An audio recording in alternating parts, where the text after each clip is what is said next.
What's one moment that made you go, that's it, I'm done? When I think back to the conversation that really set the tone for everything that came after, it wasn't some dramatic fight or screaming match. It was actually just my parents sitting me down at the kitchen table and saying, in a calm, matter-of-fact way, that they didn't have anything to give me for college, for moving out, or really for my future in general, and that I would have to be independent from here on out. They said it as if it was obvious, as if there was nothing strange about telling your daughter that she was essentially on her own at 18. My mom even added something along the lines of, "We raised you to be strong, and you'll figure it out, you always do." At the time I just nodded, because what was I supposed to do? Argue with them about money they insisted didn't exist? I went upstairs that night feeling like maybe this was just how adulthood worked. Maybe you really were supposed to start with nothing and claw your way up. That illusion didn't last long. Within a few months I learned, piece by piece, that the story they gave me was not only incomplete, it was a straight-up lie. While I was working part-time shifts just to afford community college courses, my brother Mark had everything covered: his tuition, his textbooks, even his rent, all quietly funded by my parents. He was enrolled in medical school, which is expensive enough to bury most families in debt, yet somehow they had found a way to bankroll every single step of his journey. At first I thought maybe he had loans in his name, or scholarships I didn't know about, but no, I overheard him on the phone bragging to a friend about how mom and dad take care of it all. The realization hit me harder than anything else I had ever experienced. It wasn't just the money, though of course that mattered. It was the fact that they had sat across from me and said they had nothing, that they had shrugged when I asked about help with books or housing, and then, at the very same time, they were wiring thousands into Mark's account so he wouldn't have to worry about anything but exams. When I confronted my mom about it, she gave me that tired line I would hear too many times after, "Your brother is going to be a doctor, and he needs the support more than you. You're resourceful. You'll manage." It's hard to explain how deeply that cuts, being told that your hard work and your independence are reasons you don't deserve help. They tried to spin it like a compliment, as if calling me strong made up for the fact that they had written me off completely. Meanwhile, Mark couldn't even cook himself a meal without calling my mom to ask how long chicken takes in the oven, and yet he was the one treated like an investment, like a future worth protecting at all costs. I went through a weird mix of emotions in those first months. I was angry, obviously, but I was also embarrassed. I didn't want to admit to friends that my parents had chosen favorites so blatantly, so I kept my mouth shut and just told people that I was working my way through school because I wanted to. The truth was uglier. I was working because no one else would help me. I was skipping meals to pay for gas. I was taking out loans with sky-high interest rates while Mark was being handed checks. There were nights when I cried myself to sleep, wondering what was so wrong with me that made my own parents decide I wasn't worth the same support, and there were mornings when I woke up furious, thinking maybe one day I would shove my success in their faces and prove that I was more than the kid they wrote off. But mostly, in those early days, I just kept moving. I picked up more hours at work, I took classes whenever I could, and I told myself I would never, under any circumstances, give them the satisfaction of seeing me beg.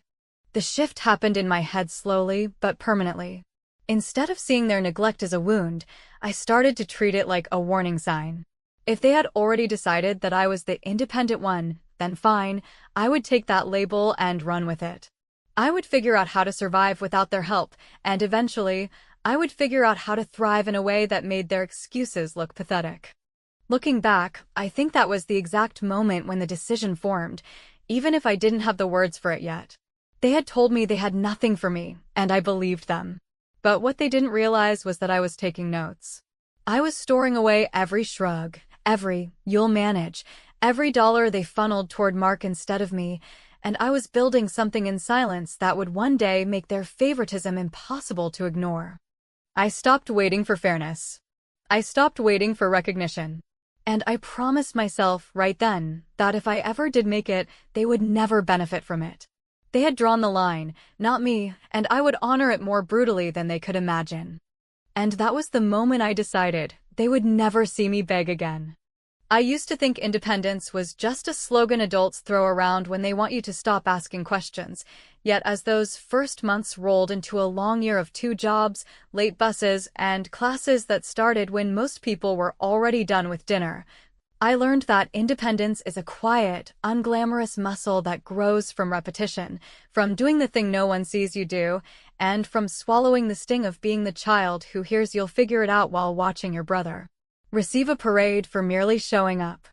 I took every shift the manager would give me and then some, saying yes to weekends, yes to early mornings, yes to closing, because the rent didn't care that I was tired and the tuition office wasn't moved by the story of being the daughter labeled strong. And when my coworkers asked why I never complained, I told them the truth in a half-joking tone, which was that complaining wouldn't change the bill due on the 15th, and if the bus made me late there would be another bus eventually, and meantime I could memorize notes on my phone and eat something cheap and call it a plan. Mark's life floated past me like a well-funded commercial, the white coat ceremony, the shadowing with a doctor our parents were so proud to know, the spring break trip that apparently counted as self-care.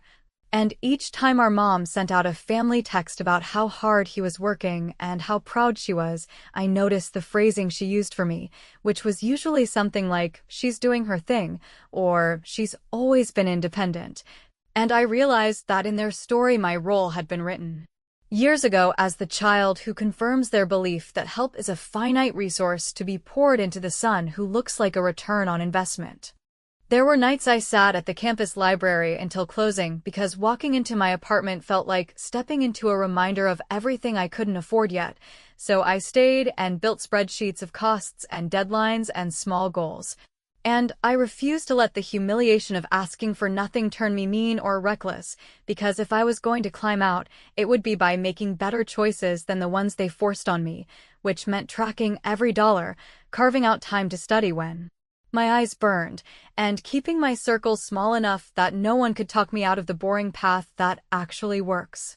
What surprised me most was how being ignored produced a kind of freedom, since if no one asks about your classes, your rent, your plans, or your health, then no one expects access to your passwords, your accounts, or your decision-making. And with that privacy, I began to treat every form and policy like a lever I could learn to pull, starting with financial aid offices, hardship appeals, employer tuition programs, and the little-known rule that if you can document that your parents do not support you, certain doors open that were never even mentioned at my kitchen table. I gathered the proof like a paralegal preparing a case, pay stubs from the diner and the warehouse, a letter from my supervisor confirming my hours, a statement from the college counselor noting that I paid my own rent and food. And then I filed for independent status for financial aid and, just as importantly, I made a clean break on my taxes, claiming the education credit that my parents had tried to angle for on the years they still thought they had a right to my paperwork. And I did it with a calm that surprised even me, because this wasn't a tantrum or a cry for attention. This was a structural decision that locked in a different future.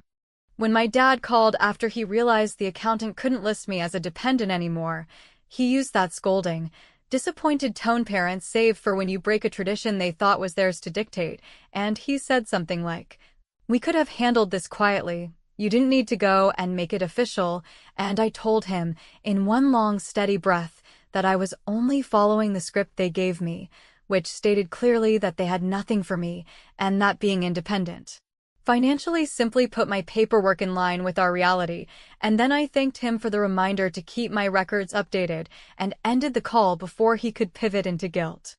It was a small revenge, not loud, not flashy, not cruel, but it was honest and it mattered, because the moment that return got smaller on their side and larger on mine, the balance shifted.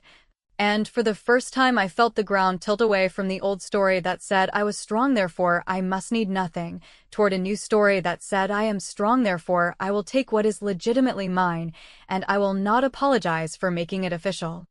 And as I walked back into the night shift with my independent status approved, my credit finally inching up, and my financial aid recalculated in my favor, I realized that invisibility, which had once felt like a curse, had become a shield. and that the fewer explanations I offered, the more power I kept, which meant that when the next opportunity came, I would be ready to move quietly, quickly, and without asking anyone's permission to claim it.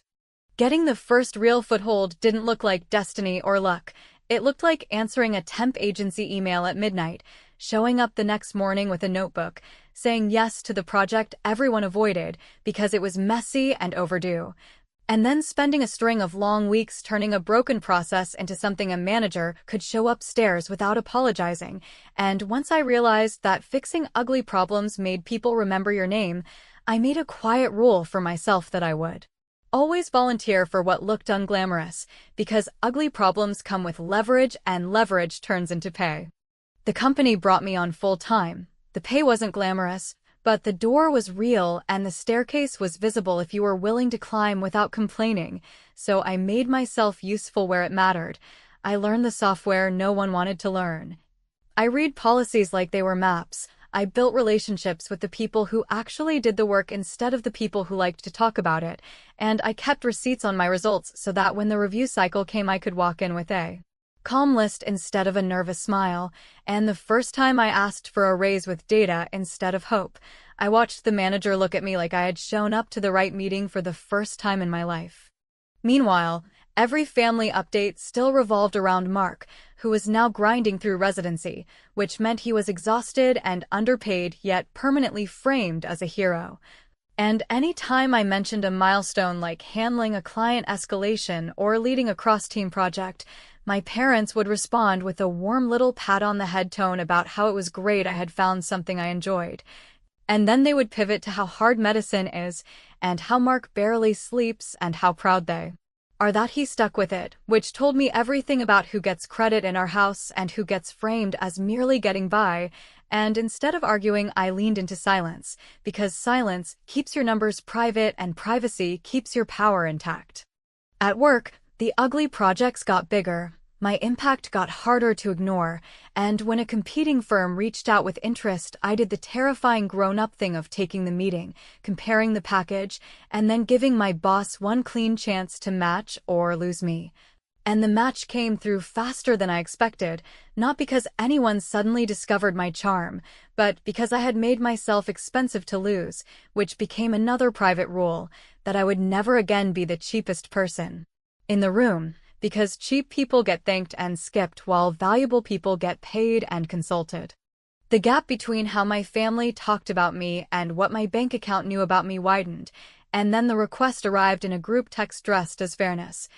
My dad saying that Mark's board prep course was expensive and the family should pitch in as a team because we all benefit when one of us succeeds, which would have been touching if the phrase, as a team, had not appeared for the first time at the precise moment when their golden child needed cash again, and I read the message 3 times,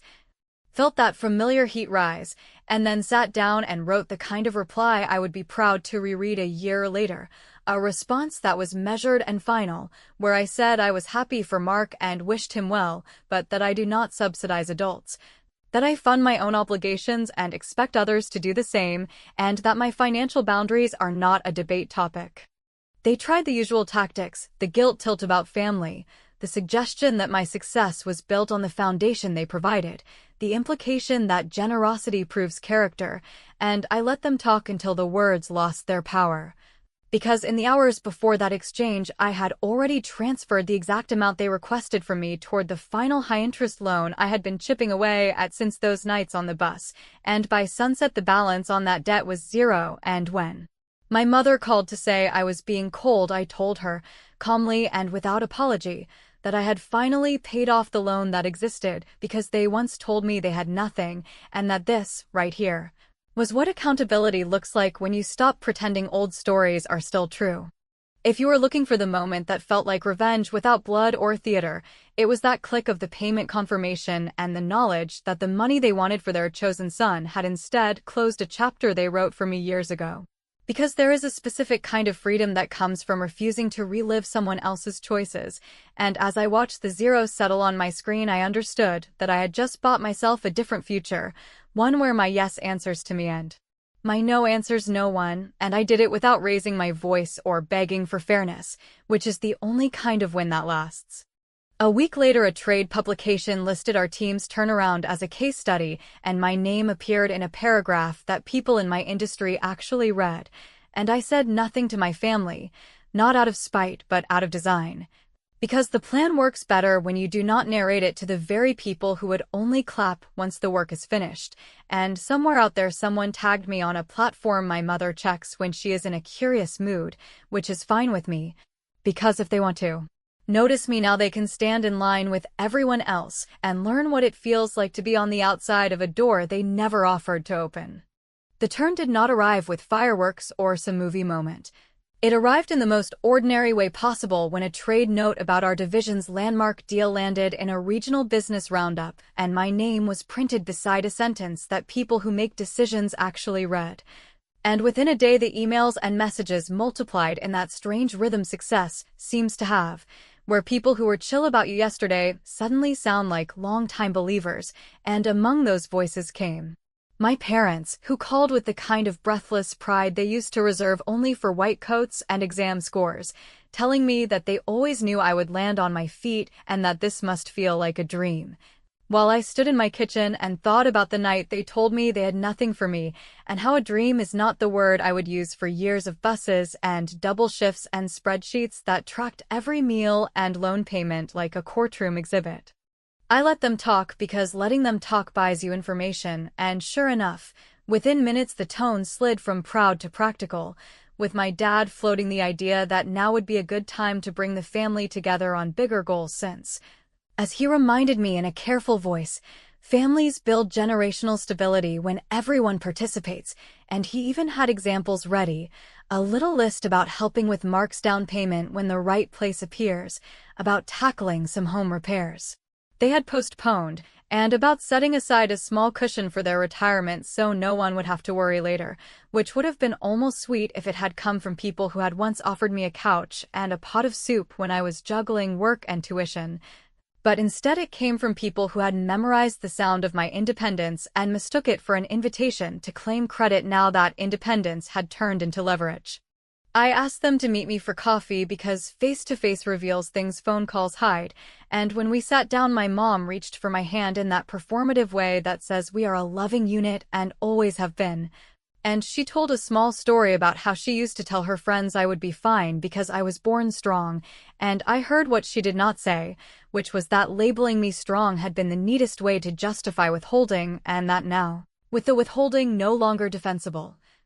she wanted to fold my success back into a family narrative where everyone shares and everyone benefits, especially the son whose path had been paved by their wallets from day one. I did not rage or recount old receipts or demand apologies, because I have learned that anger feels good for 1 hour and costs you leverage for 1 year, so I smiled, asked a few harmless questions, and said something that sounded agreeable but meant nothing. And then I went home and did the only thing that counts, which is paperwork, because revenge that lasts is written into structures rather than speeches, and in a quiet afternoon with a lawyer who specializes in things families fight over, I signed documents that moved my assets into a living entity with clear instructions that bypass sentiment. I updated beneficiaries so that the people who actually showed up during the hungry years would be the ones who benefit if anything happened to me. I removed my parents as emergency contacts because no one who told me I was on my own gets to make calls on my behalf, and I put in writing a rule I had already been living by, which is that my money does not subsidize adults who once refused to subsidize me. The same week, while they were texting me links to houses Mark liked and photos of a new kitchen design they were considering, I wrote a different check entirely and sat with a small group at the local high school where I had once stood in a line to collect a financial aid packet that felt like it was written in code. And we established an annual scholarship for students who can document that their parents will not or cannot contribute, a scholarship with criteria that make it nearly automatic. For the kid who gets told the strong speech, and the note that went out to the community carried a simple quote under my name about how some of us were told there was nothing and learned to start from that, and I knew exactly who would read that line and feel the sting. When my parents called again, Their voices had that hopeful brightness that comes right before a request, and they suggested we plan a big family dinner to celebrate my news and to talk about the future, which I agreed to with a warmth that would have fooled me 2 years ago. Because letting them think the door is open costs me nothing and buys me the time to finish the last piece of the plan, and before we hung up my mother asked, almost casually, whether I had thought about how to take care of them later because, as she put it, children eventually help their parents just like parents help their children, and I said, in the calmest tone I own, that I had thought about later very carefully and had already made decisions that reflect exactly how things were and exactly how things are, and that we could discuss the rest at dinner. That evening, while they imagined a toast that doubles as a pledge drive, I sent my attorney the final approvals. I confirmed that beneficiary updates had cleared. I filed the statement formalizing that my charitable giving would flow through channels they cannot claim. And I slept the kind of sleep you only get when the math and the morals finally match, because whether or not they ever admit what they did, the ledger now reflects reality, and if they want to pretend they always believed in me,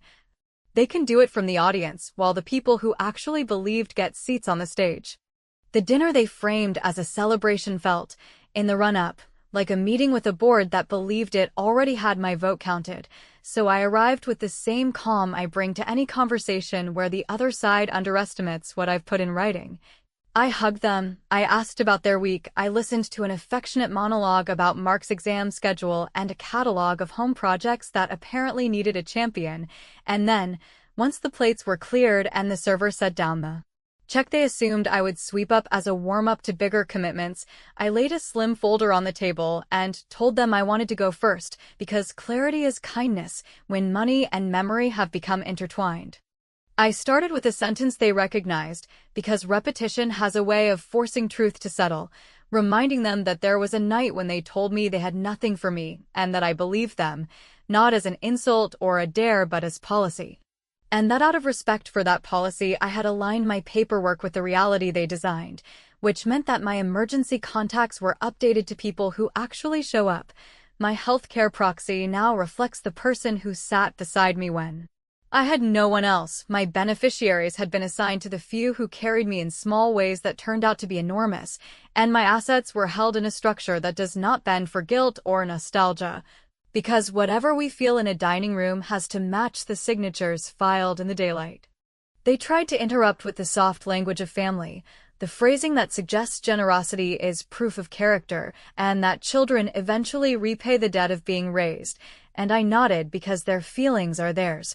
But I kept going because the point of adulthood is not to win the argument, it is to own the consequences, and I explained that while I would not fund down payments, board prep courses, kitchen remodels, or retirement cushions for adults who once framed my independence as a reason to exclude me, I had chosen to pour resources into something that would have saved me real years, namely a scholarship designed for students who can document that their parents will not or cannot contribute. A scholarship that pays directly to tuition and housing so no one can reroute it, and that the announcement had already run with a line under my name about starting from nothing, because that is what I was told. My mother's face did that quick shift people have when they realize a public gesture has replaced a private pipeline, and my father leaned on the old talking points about pride and legacy, and asked, with a friendliness that vibrated with expectation, whether I saw family as part of that legacy now that I had the chance to build something larger than myself, and I told him, in one long breath that did not waver, that I do see family as part of my legacy, which is exactly why I refuse to pass down the lie that some children deserve help and some children deserve applause for surviving without it, and that the legacy I am building is one where the kid who hears there is nothing gets a direct line to something concrete, without having to beg anyone who once insisted on the word independent as a synonym for invisible. They asked whether this meant I was cutting them off forever, and I said I was not cutting them off emotionally, that I was simply protecting what I built from the entitlement that grows in shadow when people think silence means consent. And I told them that I would answer calls about holidays, visits, news, and health, that I would be civil and consistent, that I would show up for the kinds of moments that do not have a price tag, but that money would not change hands because money carries. Memory and mind does not forget, and if one day they wanted to talk about what happened with the kind of specificity adults owe each other, I would listen without performing forgiveness or monetizing reconciliation. Mark texted me the next morning with a one-line pitch masked as a joke about how the scholarship could have used his name for credibility, and I wrote back that credibility is earned at the point of sacrifice. Then I put my phone face down and went back to work. Because there is a difference between clapping for yourself and making sure the math reflects your values, and I am not in the business of funding the same story that almost swallowed me. The weeks that followed were quieter than I expected, but steadier than I dared hope, with calls that were respectful, messages that stayed on the safe side of boundary, and the rare slip that I corrected in the moment without argument. And the first time I received a letter from a student who had just signed a lease without panic because the scholarship check hit on time, I felt the specific kind of peace that comes when your past and your present finally agree on what justice looks like, not the cinematic kind with slammed doors and dramatic speeches, but the adult kind with signed forms, clear rules, and the knowledge that the people who once told you there was nothing no longer have access to what you built. I did not gloat and I did not soften. I simply kept the promise I made to myself on the night I realized I would never beg again, and while there are small, lingering questions about what happens when age comes for all of us and whether old hurts can ever be mapped to new terms, those questions can live in the same house as certainty, because the ending is not a mystery at all. They wrote a rule, I followed it. I turned it into a plan with backbone, and I walked out of the house they once close to me carrying a life they can see but cannot spend, which is not cruelty, it is the exact weight of what was owed, paid in full, with interest, in my name.